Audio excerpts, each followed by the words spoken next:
I hope you'll join me today as we look at a common engine, but then drill down a little bit on some methodologies I use when doing repairs. Today on Austin's American Flyer.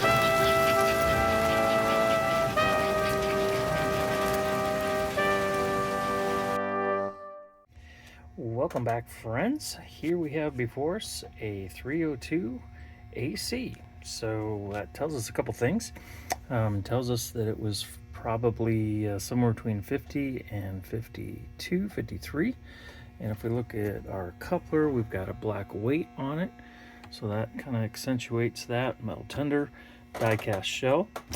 And these are, as we've seen before, great engines. This one happens to be from Steve, and I recently redid an Atlantic that had really, really rusty handrails. That was a 4-piece early 302, I believe. And I guess I did a good job for him because he sent me this one. Now, class, tell me what you think as I give this power. Got the power hooked up, transformers on.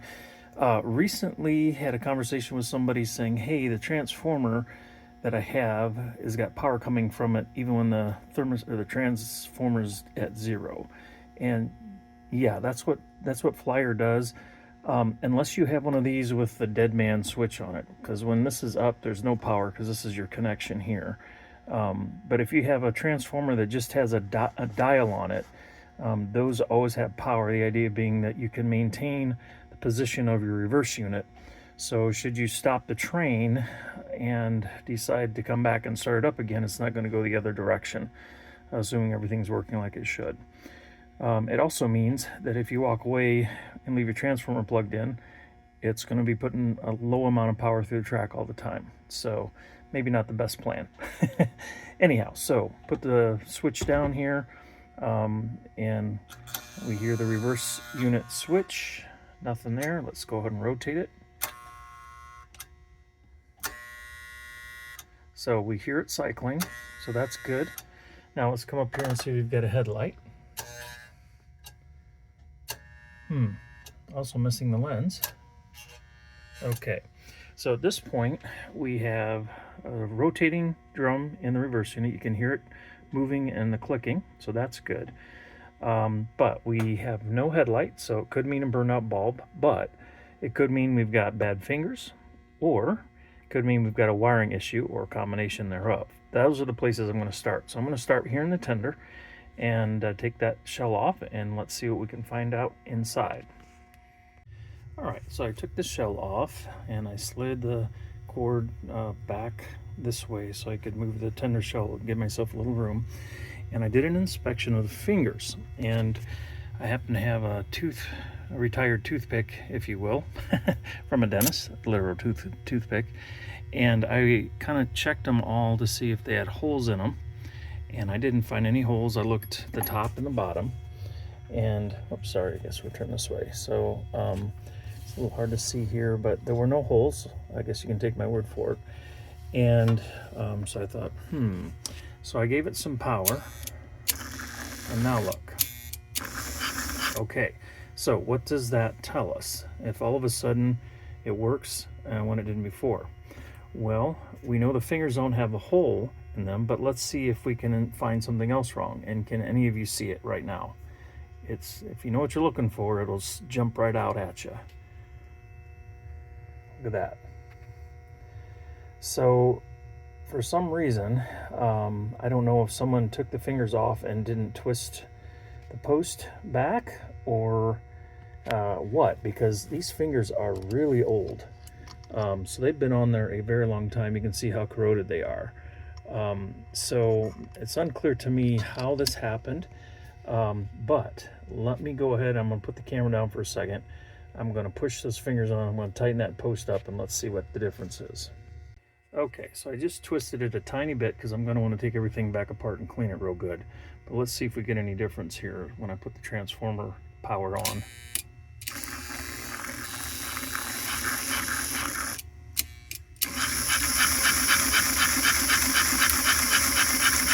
Look at that. I still don't have a headlight, so that tells me the bulb's burned out or something is loose. And the engine runs like it hasn't been oiled for a long time. So there's some things to do, but isn't that good news? It means our wiring is still got some integrity, even though it's old, it's original. To be honest with you, I try to keep stuff original if at all possible. If it's in good shape, which this is, then I'll certainly want to keep it the way it is.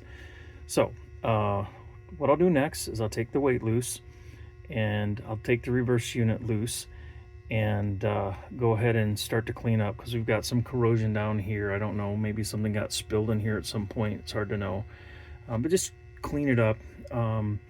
Try to get a little bit of that rust gone. Clean up the reverse unit again. Usually just wiping these down with mineral oil is a good way to go. That gets a little bit of the rust off and kind of protects the metal. And I'll just, again, starting here at the tender, I'll remove the wheels underneath and polish the pickups. Everything looks to be in really good shape. In fact, those wheels look like they've been polished. Somebody did some work on this already. I'm going to take it just a little bit further, and then before I put the wheels back on, I'll put some lightweight lithium grease here in the journal boxes and put everything back so that things spin real easily. And just do some cleanup, and then move to the engine, and I'll remove the shell and I'll bring it back on once I get at that point, and you can join me in looking to see what we can see. All right, so I wanted to bring you back here and show you a little bit about what it looks like with the reverse unit lifted. And as I mentioned, you can see we've got some corrosion, mild amounts, not bad at all. Same with the fingers. And oh, I do see a tiny pinhole in that one. I'm going to investigate that finger. We may need to replace those. But my point in showing you all is a little bit of cleanup. It's not going to take more than a few minutes to do this. But by doing it now, using, like I said, mineral spirits, get in there, try and get this rust off of here, get it off the sides, get it off of the bottom here of the solenoid, this bar. Just a little bit of that preventative maintenance is really what it is. Is going to keep this stuff in serviceability for a long time to come. I also see inside the tender, we've got a little bit of rust happening there, so I'll do the same thing in there. Again, this is just to do it right. You know, the owner's not going to know that I've done this. Well, he will now because I'm doing it, you know, on camera. But we want to be stewards of this stuff. We want to keep it serviceable for the next generation and the generation after that. So these little things, why they don't really make any difference in terms of what's visible or how something runs, it's the right way to do things. So my point is, if you're working on your engine, take the few minutes, have this stuff on hand, just to try to do the best job you can. Just because this is something you can pass on to future generations if we take care of it. All right, enough lecture. Well, we've got some progress made here. Got everything cleaned up nicely. I guess I probably should have shown you the inside of the reverse unit once I had it cleaned and fingers polished, but then again, you've seen that enough on this channel. Here's the engine. Now, immediately, I've done nothing but take the shell off in the side gear and notice the difference in speed.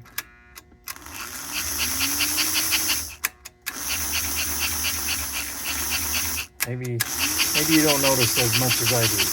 But there's something else I'm noticing that I'm pretty sure has some bearing on the speed. I'm going to stop talking and run it and move the camera here so that you can see what I'm seeing.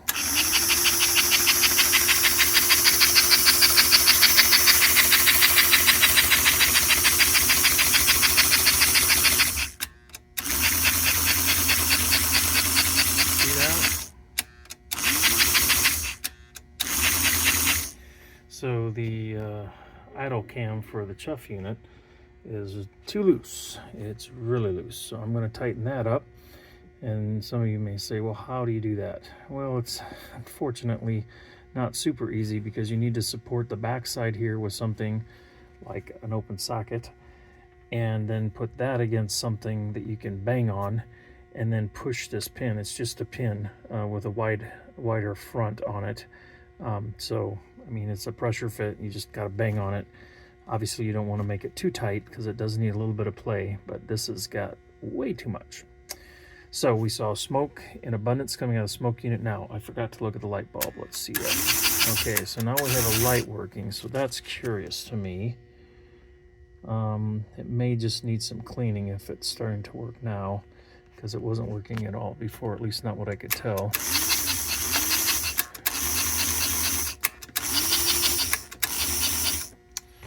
So that's good. So obviously the motor's not turning super freely, but there's not been much lubrication. I did take the gear cover off the bottom here. There's a lot of grease in there, so I'm going to start pulling that out. So here we are after some cleaning and reassembling the engine, lubricating everything, checking spring tension, brush length, and I also tightened up the idler gear, cam gear, whatever you want to call it, so that you can see it's now not running crooked.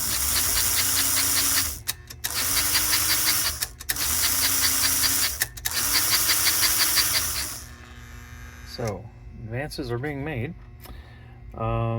Really not much else to say about this engine so far. It's just been a lot of cleaning and trying to get everything to look good and run good. So no real surprises other than that cam gear being really loose. It took a surprising amount of effort to get it tight. I tell you what, I would bang gently and then bang a little harder, and then was verging on ultra violence before it finally tightened up enough to where I thought, ah, this is good.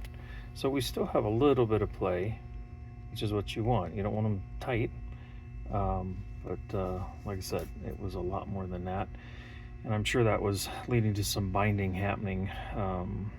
I also found that this was really dirty in here, which I think was hanging up the piston a little bit.